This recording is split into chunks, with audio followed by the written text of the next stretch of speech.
नमस्कार। आज के इस खास विश्लेषण में हम एक ऐसे विषय पर बात करेंगे जो हम में से बहुत से लोगों से जुड़ा है, अंग्रेजी भाषा। जरा सोचिए, क्या किसी भाषा को डर के बजाय एक ताकत बनाया जा सकता है? बिल्कुल बनाया जा सकता है। सुनहरपुर गांव के एक सरकारी स्कूल की कहानी हमें यही सिखाती है। तो चलिए, बिना किसी देरी के इस दिलचस्प सफर पर चलते हैं। अब जरा इस स्थिति की कल्पना कीजिए। एक नई नई अंग्रेजी की शिक्षिका मिस रागनी अपने पहले दिन क्लास में जाती हैं। वो बच्चों से अंग्रेजी में उनका नाम पूछती हैं और तभी पीछे से एक आवाज़ आती है, मैडम हमको इंग्लिश वाली नींद आती है। सुनने में ये शायद एक छोटा सा मासूम मजाक लगे, लेकिन सच कहूँ तो ये हमारे कई ग्रामीण स्कूलों की एक बहुत बड़ी ज़मीनी हकीकत है। ये एक गहरा मनोवैज्ञानिक डर है जिससे बच्चे हर रोज़ गुजरते हैं।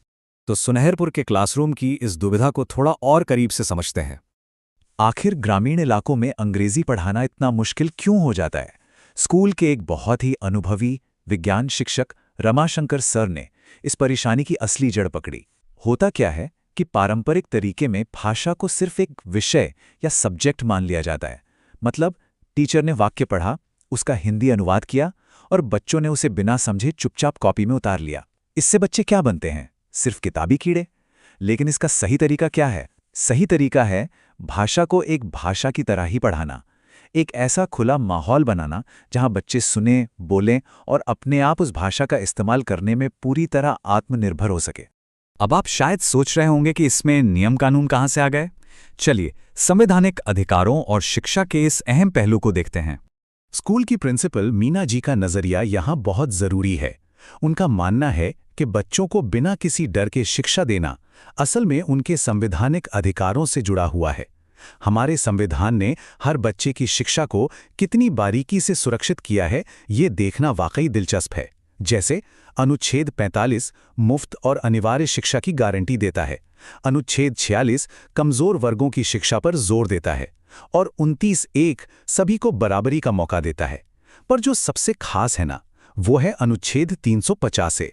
ये तय करता है कि प्राथमिक स्तर पर पढ़ाई मातृभाषा में ही हो।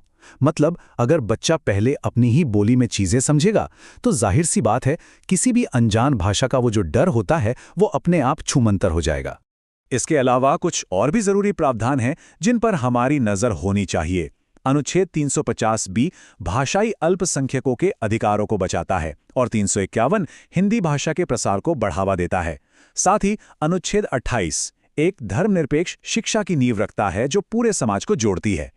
इन सभी बातों का कुल सार यही है कि शिक्षा ऐसी होनी चाहिए जहां बच्चे अपनी सांस्कृतिक जड़ों पर पूरा गर्व महसूस करें और साथ ही पूरे आत्मविश्वास के साथ नई भाषाएं भी सीखें। इस पूरी बात को रमाशंकर सर ने मछली पकड़ने के एक बेहतरीन उदाहरण से समझाया है। आइए इसे देखते हैं। ये एक बहुत ही कमाल की सोच है। अगर आप बच्चों को पकी पकाई मछली दे दें, यानी उन्हें बने बनाए अनुवाद या रटने वाली गाइड थमा दें, तो वो उस एक पल के लिए तो खुश हो जाएंगे, उनका काम चल जाएगा, लेकिन वो हमेशा के लिए दूसरों पर निर्भर हो जाएंगे।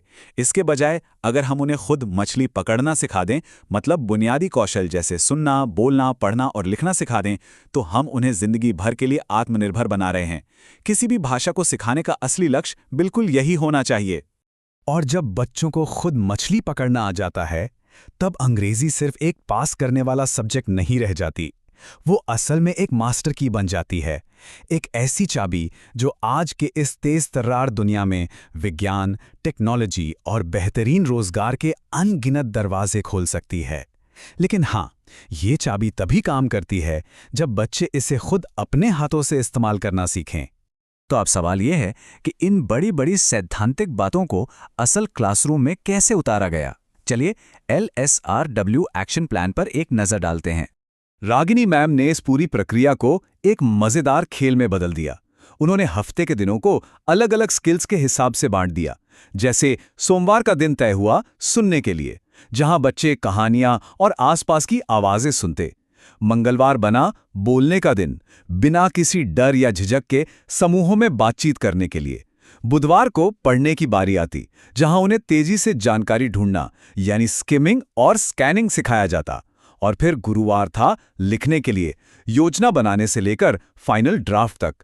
इस आसान से 4 चरण वाले तरीके ने रटने वाली बोरिंग पढ़ाई को एक बेहद स्वाभाविक और मजेदार अनुभव बना दिया। और इसका नतीजा क्या निकला?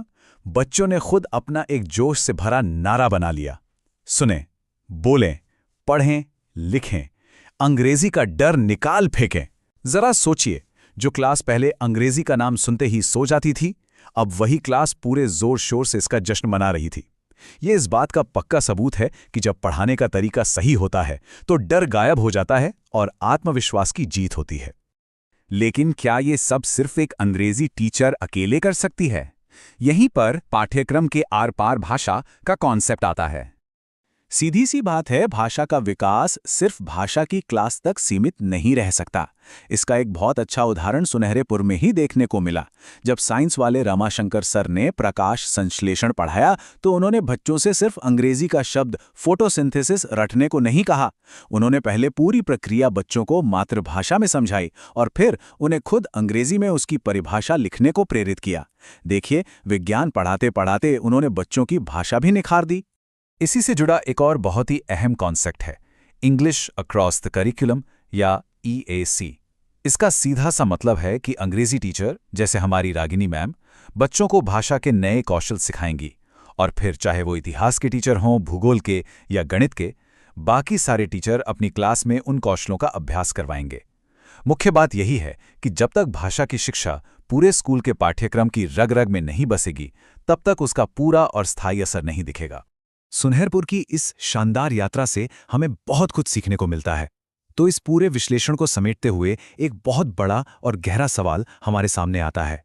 अगर अंग्रेजी या कोई भी भाषा सच में भविष्य की वो मास्टर की है, तो हमें खुद से पूरी ईमानदारी से ये पूछना होगा, क्या हम अपने छात्रों को उस चाबी का सही इस्तेमाल करके ताला खोलना सिखा रहे हैं, या फिर हम सिर्फ उन्हें उस चाबी का आकार रटाकर छोड़ दे रहे हैं?